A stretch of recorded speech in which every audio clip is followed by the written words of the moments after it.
welcome in Paul Catalina, Steven Simcox.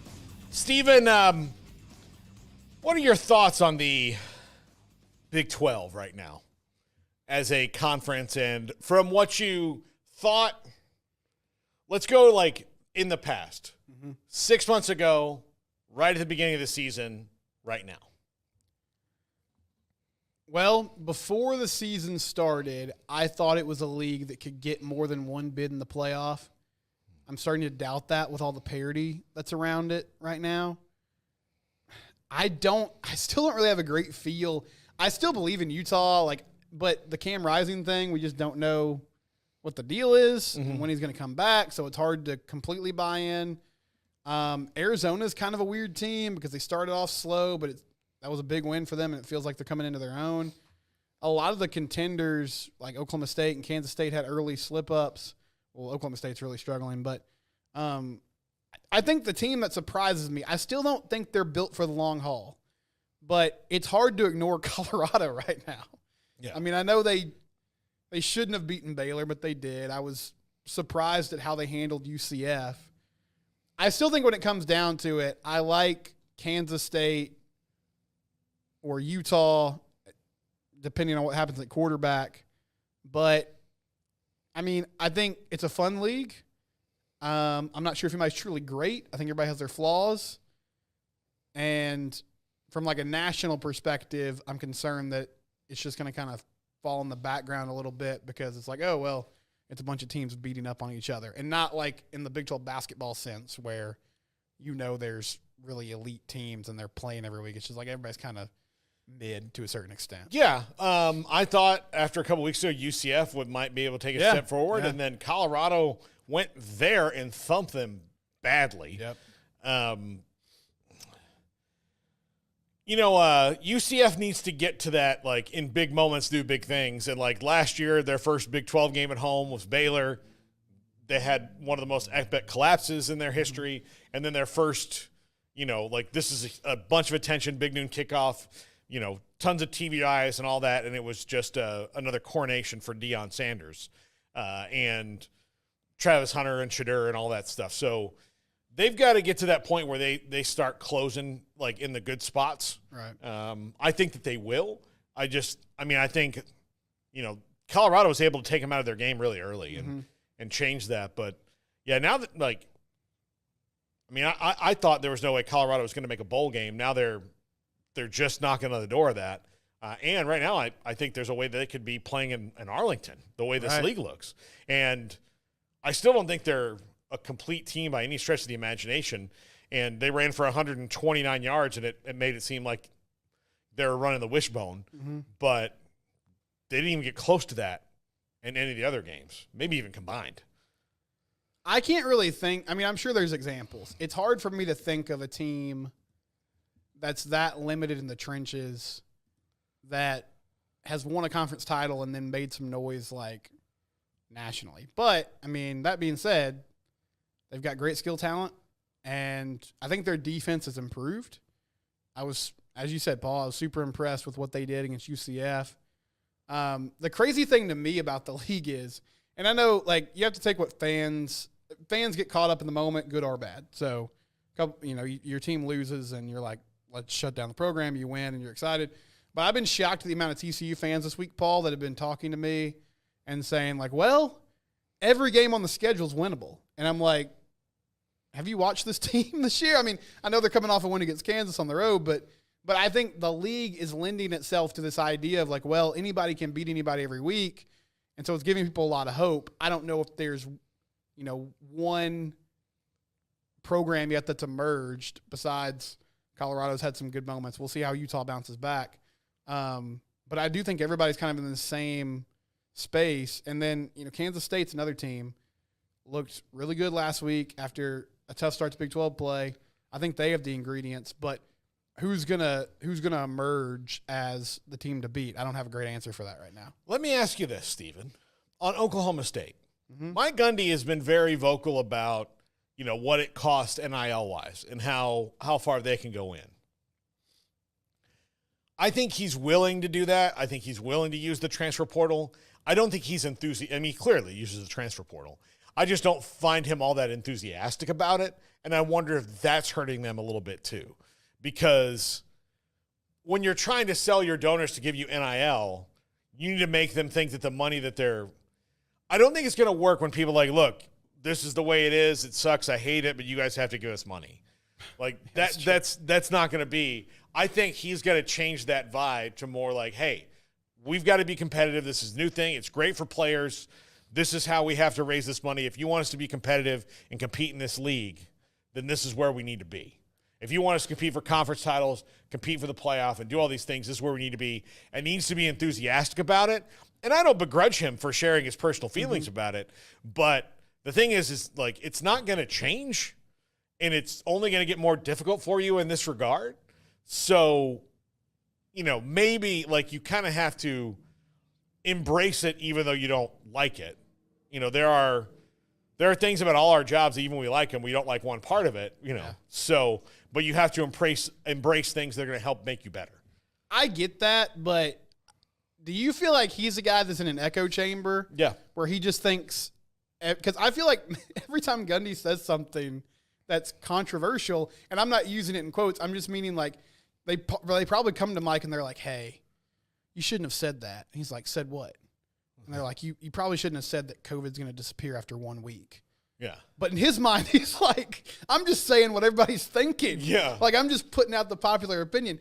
He seems so shocked, when I don't want to get political, but when the OAN thing hit, and he was just like, well, I just like that news station. Well, he's like, I didn't know that they were against all this stuff. He's like, well, what channel were you watching? I was just flipping through the channels one day. I was like, this is kind of nice. Yeah. These people are yelling. I like what they're doing. Yeah. I think Mike's in a space where I don't know if maybe it's echo chamber. Maybe it's also just he's been there long enough and had success. Well, he doesn't do, he'll do a national, Big 12 Media Days. He does national interview. He does his Oklahoma State stuff. He does the conference stuff. That's about it. That's it. About it, yeah. We have talked to every coach in the Big 12 except Deion and him. And we're more likely to get Deion Sanders than Mike. Well, and I think to your point, yes, he probably does need to be more gracious about it, really more for the recruiting aspect of it. But, I mean, the odd thing, the weird kind of back and forth with them is, he had that famous rant, what was it, right before the season, Garrett, where he was like, everybody needs to shut up. There's no more negotiating. You're getting paid what you're getting paid. I'm glad that we're just playing ball. But then, Paul, 2 days later is when they came out with that helmet idea that I didn't get cleared, but they were like, oh yeah, just QR codes, you can donate directly to the players. Yeah. And it was an interesting idea. So, I mean, some people there seem to get it. Yeah. But it's just he's getting dragged with the public. Although I'll tell you, the QR code on the helmet's really small. And how here's the thing. I didn't say it was going to work. Yeah. Here's the thing. How am I if I'm there, I have to go all the way down to the sideline, zoom my phone in and be like, hey, Alan, stop. I know. Can you hold your helmet right there? Well, even worse when you're I got $80 for you, buddy. I know. Even worse when you're watching TV. I mean, I'm supposed to pause the live television, get up there. I mean, were they expecting the guys to just wear their helmets all the time, on the sidelines? Yeah. After they score a touchdown, just pointing to it. I don't know. Oh, well, what if you get the wrong one? No, that wasn't for Garrett Rangel. You're asking. You're like, hey, cancel. Hey, Ollie, Venmo request Garrett Rangel. Can you tweeted him? Can you Venmo request him? I was trying to send money to you, but but his helmet was right next to yours on the little air conditioning thing. I didn't fully understand what I was doing. Yeah, yeah. I wonder if these are the questions that came up when they're like, well, why should we approve this? And well, because people can do it. Yeah, but. Can you bring one in here and just walk around the room like you're walking on the sideline, and let's see how many of us can get the QR code without yelling at you to stop? I also wonder just how much longer he can. I mean, I know he's beloved there, but there is he's officially hit a consistent roller coaster of we're good 1 year, then we're not so good. Yeah. Then we're good again. I mean, this team was supposed to, they had everybody coming back. Like, this was supposed to be it. Oh, look, you know? but, Oklahoma State fans in mass were mad that I ranked them 4th. Mm-hmm. Right now, I think you'd be pretty damn happy to be 4th, wouldn't you? Wouldn't you? Yeah. See? I'm not so crazy. Paul kept receipts. Oh, it was Garrett. It was relentless. It was relentless. How dare you? You know, you're like, Kelly, first of all, how dare you? But the other thing was, but, you know, I'll tell you this, and we have some great Oklahoma State fans that watch the show. I'm not, Barry Crawford sent us the Pokes thing. Like, they're an outstanding fan base. I have no ill will towards them. Yes. But the meanest of their fan base are the people who have been the meanest to me. Like, we're doing the post-game show, and like I said, look, this is 2 years ago. Like, this is 22 when, you know, Spencer Sanders is back and they're off, you know, just barely losing that game to Baylor and think they're going to roll through, and they had all these injuries. And I was like, look, the Big 12 is a tight conference. Like, Baylor just lost a game that was close. I'm like, this is going to happen to pretty much every team in this conference. They're going to lose a game. And this guy's like, listen, you fat clown. Oklahoma State's not going to lose. They're not going to lose ever, fat idiot. And I was like, whoa. Promptly lost the next week to Kansas State badly. I didn't even open up our show with that the next week. I was like, oh, I had written his name down. I was like, oh, you know, Poke A-hole 25, you know, whatever he was. I was like, oh, really? Not going to lose? Like, they almost lost twice. And that one, like, seriously, they could have counted that one twice. It was so bad. You know, and yeah. So, yeah, but yeah, I would say that, like, they are the ones, like, they have great fans, they have enthusiastic fans, they have all that. They're the fans, though, that the meanest ones. Emory has a traumatic childhood story about them, too. Yeah. That has affected his self-esteem to this very day. That's why he's always in here with his head down. Experience. It's that one thing, you know. Yeah, 2 more teams that I think could contend, or I guess I want to ask you about. It feels like BYU has the recipe for it. Now, I don't know if they can sustain it, but between how they play and then also that great home environment, I mean, I think they're set up to be in a good situation, Paul. Mm-hmm.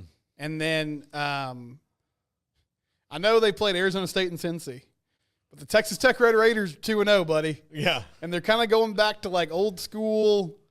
We can score 1 million points. Can't really stop anybody. Yeah. We're just out here having a good time. Do you believe in Lubbock? I believe they can hang. I believe they can hang around. I think that there's going to be, though, those games where, you know, they have to rely on the offense humming. Yeah. And when they play a team with a really good defense, I wonder how that happens. Right. So, but they are 2-0. They're 2-0. They are 2-0, yeah. Yeah, they're 2-0 right now, and that's what matters. Many teams in the league would kill. Well, especially after scraping by Abilene Christian and then losing Wazoo. All right. What is our wheel topic this week, Stephen? We're checking in on we're kind of resetting the Heisman board mid-season. Are you buying or selling these Heisman hopefuls?